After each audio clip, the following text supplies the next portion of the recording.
Selamat petang, salam sejahtera. Terima kasih kerana bersama dengan saya di Nazilin Unity Channel. Sejak kebelakangan ini, hangat tentang kenaikan harga barang dan penurunan harga barang.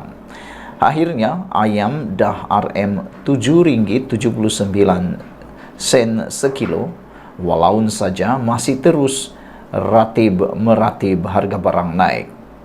Harga barangan asas yang dikawal kerajaan tidak naik pun, tetapi penyokong pembangkang yang digelar walaun masih terus mendakwa harga barangan melambung. Kerajaan perpaduan terbukti komited mengawal dan memantau 43 jenis barangan kawalan dengan satu pun tidak naik setakat ini. Malah, harga ayam runcit contohnya pada ketika ini masih di bawah harga kawalan maksimum yang ditetapkan, yaitu RM9.40 sekilogram.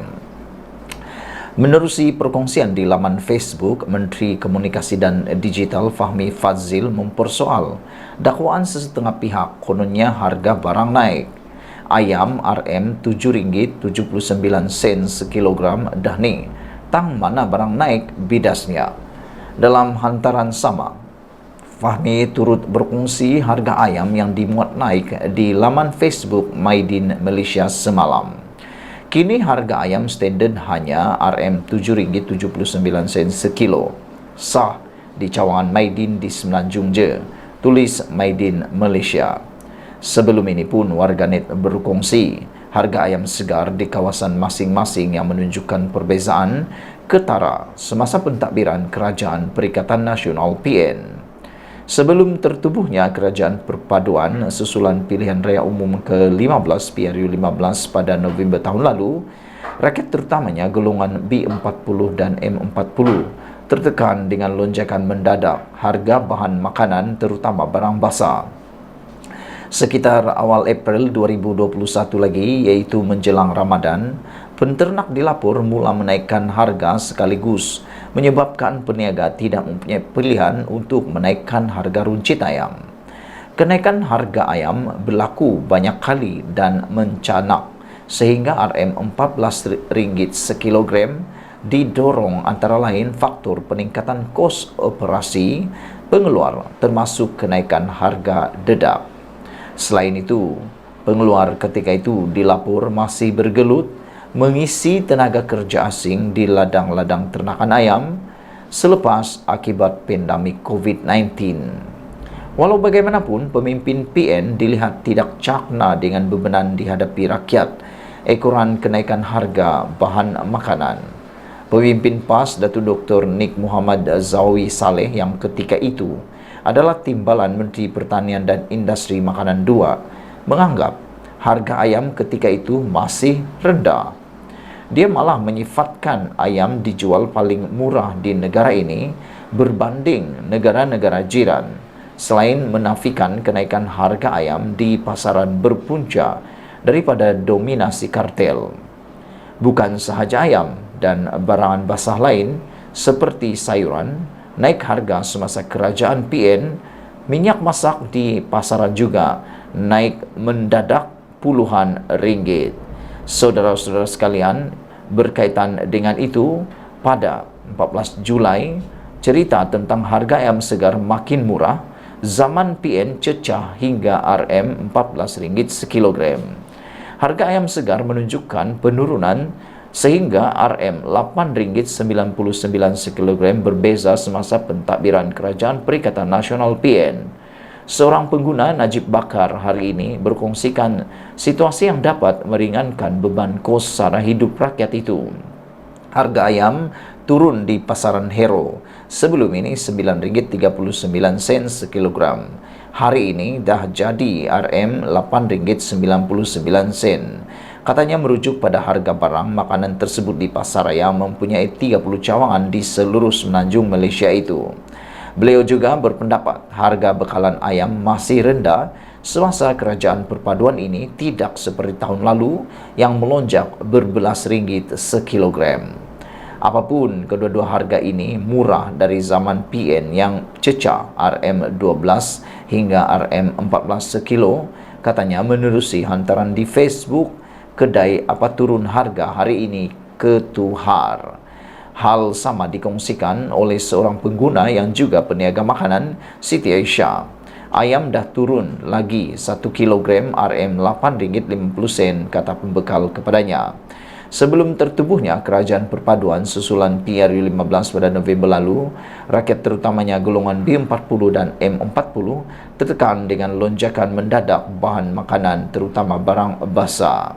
Sekian dulu untuk kali ini. Jangan lupa tinggalkan komen anda untuk isu kali ini, iaitu harga ayam sekar makin murah, zaman PN cecah hingga RM14 sekilogram, dan isu pertama tadi yaitu ayam dah RM7.79 sekilogram, walau saja terus meratib harga barang naik. Kita jumpa lagi. Bye-bye. Selamat malam, salam sejahtera. Terima kasih kerana bersama dengan saya di Nazilin Unity Channel. Ini pendedahan yang paling mengejutkan dan mengecewakan Azmin Ali daripada penganalisis.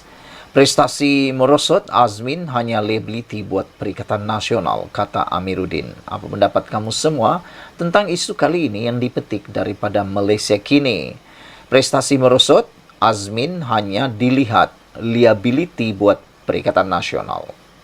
Adakah anda juga sependapat dengan Amiruddin yang mengatakan Azmin hanya liability untuk Perikatan Nasional? Menteri Besar sementara Selangor Amiruddin Syari percaya Azmin Ali tidak akan membuat kesan dan pengaruh besar dalam pilihan raya PRN akan datang. Katanya, ahli Majlis Tertinggi Bersatu itu kini hanya menjadi liability kepada Perikatan Nasional disebabkan prestasinya yang merosot ketika menjadi Menteri Kabinet sebelum ini. Amiruddin berkata hal itu juga terbukti apabila PN tiada kata sepakat mengenai calon menteri besar daripada gabungan itu di Selangor.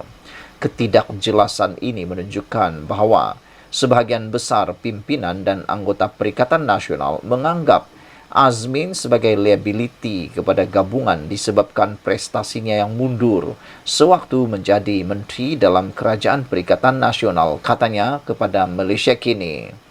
Amiruddin pada satu ketika pernah dilihat sebagai anak didik Azmin ketika mereka bersama dalam PKR. Bagaimanapun, berlaku pergolakan dalam parti itu menyebabkan Azmin yang ketika itu menyandang jawatan timbalan presiden dan bersama beberapa ahli parlimen lain membuat keputusan keluar parti itu.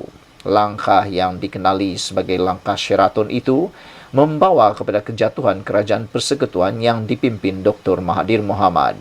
Azmin kemudian menyertai Bersatu dan dilantik sebagai menteri dalam Kabinet Perdana Menteri Muhyiddin Yassin. Pada PRU 15, Amiruddin menewaskan Azmin Ali di kerusi Parlimen Gombak yang telah disandangnya selama 3 penggal. Merujuk kepada kemenangannya di Gombak, Amiruddin berkata, orang Gombak sudah menganggap Azmin Ali sebagai liability. Kini, Perikatan Nasional pun berpendirian begitu. Pada Mei lalu, Azmin berkata dia tidak berhasrat untuk bertanding di PRN di Selangor dengan mendakwa mahu memberi laluan kepada pemimpin muda. Bagaimanapun, pemimpin Bersatu itu mengubah pendiriannya bulan lepas dengan mengatakan keadaan semasa menyebabkan terdapat keperluan untuk dia bertanding semula. Bekas Menteri Besar Selangor itu dinamakan sebagai calon PN di Hulu Kelang yang pertama kali dimenanginya pada 1999 semasa kemuncak gerakan reformasi. Di pihak PH pula, Dun Hulu Kelang pernah menjadi kerusi tradisional amanah, tetapi kini akan ditandingi oleh timbalan ketua wanita PKR Juwairia Zulkifli. Semalam Azmin menafikan tuduhan dia lari dari Bukit Antarabangsa yang pertama kali dimenanginya dalam pilihan raya umum 2008. Azmin juga berkata dia terpaksa mengubah fikiran daripada Bersara kerana Bersatu mahu dia bertanding. Parti memberi pendapat bahawa mereka mahu saya bertanding dalam pilihan raya negeri ini, jadi saya akur dengan Presiden dan menjadi pemimpin parti saya untuk menyertai pilihan raya ini, kata beliau lagi. Selamat petang, salam sejahtera. Terima kasih kerana bersama dengan saya di Nazilin Unity Channel. Bantah kartel Azmin, Ketua Armada Bersatu Hulu Selangor letak jawatan dan keluar parti. Begitu malangnya nasib Bersatu Selangor. Ketua Armada Bersatu Selangor, Muhammad Zikri Faiz bin Zahar, meletakkan semua jawatannya dalam Bersatu dan seterusnya keluar daripada parti itu. Dalam satu kenyataan yang dikeluarkan dalam Facebook beliau, Zikri mengumumkan adalah dengan ini dimaklumkan, saya Muhammad Zikri Faiz bin Zahar, nombor ahli 00120457, meletakkan semua jawatan dan keluar dari Parti Pribumi Bersatu Malaysia berkuat kuasa serta-merta, kata beliau. Zikri adalah orang di belakang kepada pendedahan bagaimana ahli dan pemimpin Bersatu Hulu Selangor membantah calon Dun Batangkali yang dikatakan kartel Azmin Ali. Beliau mendedahkan menerusi Facebooknya bagaimana bendera PN dan dokumen Bersatu dibakar oleh rakan-rakannya di Hulu Selangor. Beliau mendakwa Ketua Bahagian Bersatu Hulu Selangor diketepikan dari menjadi calon dalam PRN kali ini dengan dakwaan beliau seorang pengikut tarikat. PN mengumumkan pencalonan Mohamin Harid Abdul Sani yang dikatakan kartel Azmin sebagai calon di Batangkali semalam. PN masuk pilihan raya dalam kepanasan. Saudara-saudara sekalian, walau bagaimanapun hari ini kita mendapat berita yang sangat baik apabila Anwar Ibrahim menyasarkan negara kita akan menjadi negara 30 ekonomi terbesar dunia. Tahniah kepada Anwar Ibrahim dan terima kasih atas visi misi yang amat jelas ini. Kerajaan menyasarkan Malaysia untuk berada di kedudukan 30 ekonomi terbesar dunia dalam jangka masa sederhana, kata Perdana Menteri Datuk Seri Anwar Ibrahim. Perdana Menteri berkata ia antara 7 sasaran utama dalam penstrukturan semula ekonomi negara melalui ekonomi madani yang mahu dicapai sebelum tempoh 10 tahun. Beliau yakin Malaysia mampu mencapai sasaran besar itu dengan meneladani negara yang pernah berdepan kejatuhan namun tangkas dan bangkit semula ke hadapan. Mahu atau tidak, kita mesti menjadi jagu ekonomi serantau, kata Anwar Ibrahim. Kita perlu mempunyai minda global dan mengutama pengantarbangsaan ekonomi. Dengan demikian, kita mampu mencapai sasaran ditetapkan untuk muncul sebagai 30 ekonomi terbesar di dunia dalam jangka masa sederhana, kata beliau. Selain itu, 6 sasaran lain yang mahu dicapai kerajaan sebelum tempoh 10 tahun, termasuklah indeks daya saing global di tangga ke-12 teratas dunia. Ketiga, peratusan pendapatan buruh mencapai 45% daripada jumlah keseluruhan pendapatan. Keempat, kadar penyertaan wanita dalam tenaga buruh mencapai 60%. Kelima, indeks pembangunan manusia di tangga 25 teratas dunia. Keenam, indeks persepsi rasuah di tangga 25 teratas dunia. Dan yang ketujuh, kemampanan fiskal dengan defisit fiskal mencapai 3% atau lebih rendah. Ekonomi madani memperkasa rakyat merupakan wadah mengangkat semula darjat dan martabat negara dengan dua tumpuan utama, iaitu menstruktur semula ekonomi ke arah Malaysia sebagai peneraju ekonomi Asia serta memberi limpahan hasil kepada rakyat untuk menikmati kehidupan yang lebih berkualiti. Anwar berkata ia merupakan sebuah rencana menyeluruh dan teliti bagi menghadapi tantangan pelbagai isu. Sekian dulu untuk malam ini. Jangan lupa ikuti terus ulasan selepas ini. Selamat malam, salam sejahtera. Isu paling hangat dipetik daripada Harapan Daily hari ini ialah periksa apa PAS buat. Berapa luas tanah hutan simpan diberi kepada Tauke, kata Husam.